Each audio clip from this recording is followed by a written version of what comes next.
Hello and welcome into the Selah room today. Let's discuss triggers. Thank you so much for clicking like, subscribing, and sharing. Hello, everyone. Happy Saturday and welcome into the Selah room. Thank you so much for joining us. I am Nicole Victorious. And I am grateful that you are here with me today. I'm grateful to be with you today in your home, wherever you're at, whatever you're doing. Thank you so much for clicking like and subscribe on this video and the rest of the videos. I am so grateful for the interactions that I've been able to have, the inboxes I've been able to receive from people.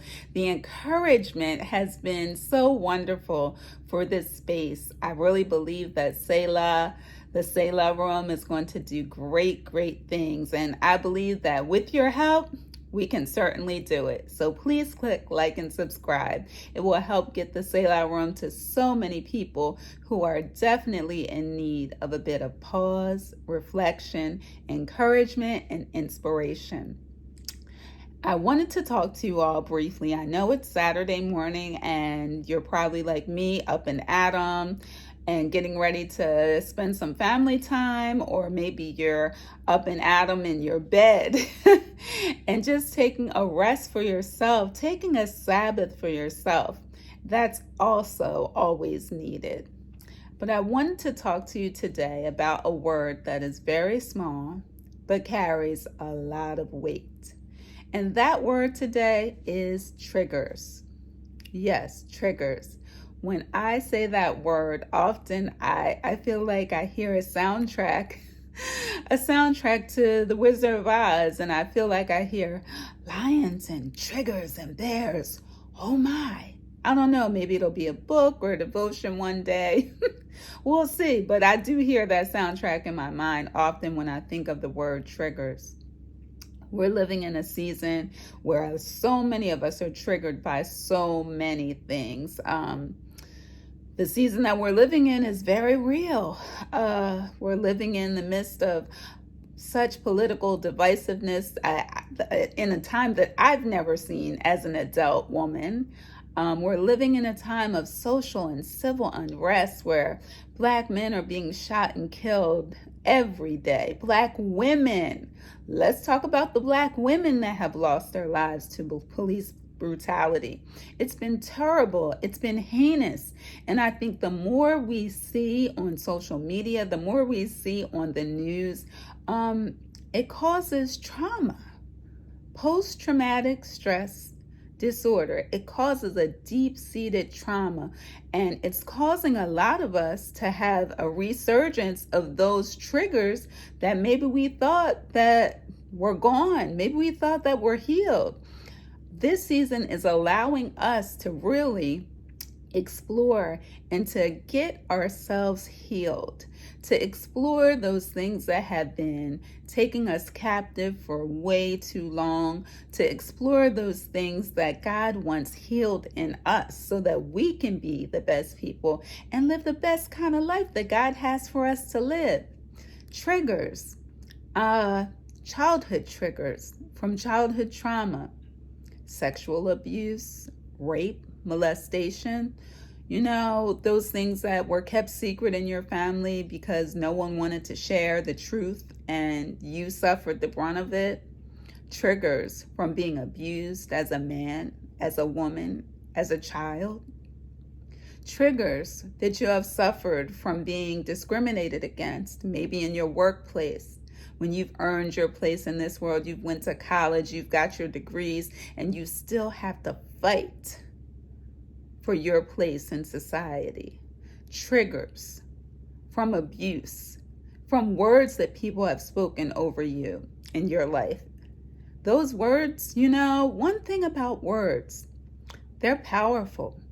Our words have creative power. Like the Bible says, death and life are in the power of the tongue. And we have the power to speak life. We have the power to speak death. People's words can cause you to have triggers because some of those words, even though they may have been apologized for, you never forget. We hold that sometimes in our cellular structures. We hold those words and we can't get past it. God has to be the one to really heal us of that. And Jesus and therapy. There's nothing wrong with Jesus and therapy. There's nothing wrong with God and therapy. Get yourself healed, get yourself whole so that you can be in position to be everything that God has for you to be. In this season, we're going through so much, but also in this season, God is birthing some brand new things. Businesses are being started, ministries are being started, new careers, new ideologies are being born. A closer walk with God is being birthed in this season, but we have to give all of our triggers over to Him. Lately, I have been writing all of mine down in a journal, and I didn't realize that I had so many until I've seen some things on social media or talked to some people and been like, oh, where did that come from? Or ouch, that hurt, because of triggers. And like I said, words have power. I can remember being probably in third grade, and because I'm a creative, I had to be moved out of one class to another because I was daydreaming. Not because I wasn't capable of doing the work. I was just daydreaming because I'm a creative, right?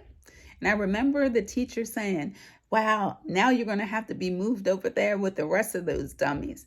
And that stuck with me for a long time because, honey, I am Rose Turner's granddaughter. That woman gave me a whole college education in the time that I spent sharing the same bedroom with her. I am no dummy, and it was not her place to call me dumb. But for so long, those words, they triggered me. Every time I would hear the word dumb, it would give me this terrible reaction. We never know what is going to surface in us, what is not healed until that trigger arises. So I encourage you today to begin to write them down. When you feel it in your body and you have a visceral reaction, let's deal with it right then and right there, because it's trauma and you need to be able to walk through it. You need to be able to talk to someone, clergy, people at your church, people at your place of worship, ministry people with credentials that can lead you and point you into the right way. Listen, therapy. Find yourself a good therapist. You owe yourself that so you don't remain stuck. Listen, I don't want to remain stuck anywhere that I'm not supposed to be. I want to be in a place of healing. I owe it to myself. I owe it to my husband. I owe it to my children because I don't want to leave them a seed of unresolved trauma, unhealed trauma. So in my life, I'm dealing with a lot of things that I have come to surface and I have to deal with, even as a woman of God. Yes, women of God, ministers, people in ministry. We need therapy too. I am not above it, and I don't know everything. I am learning God and His fullness and His love every day. And in this season, I'm gleaning from His grace. But guess what? There's some healing that needs to be done in my life, and I'm sure there's some healing that needs to be done in yours. So take time today. Acknowledge your triggers. Heal from them. Cry about them. Be angry about them. Write them down. And then guess what? Make the decision to become whole. Make the decision to get well because you owe this to yourself. You owe this to yourself. You are worthy, you are loved, and you are created with great purpose. Don't let your triggers take that away from you. I want you to have a blessed day, a wonderful day. It was good to be in the Selah room with you again. Once again, please click like, subscribe, and share the video because other people, they need to be healed too. And this is a channel where I want everybody to have God's best.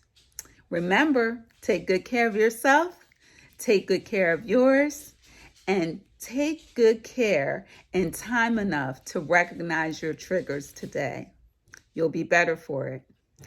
I'll see you again next time in the Selah room. God bless you until we meet again.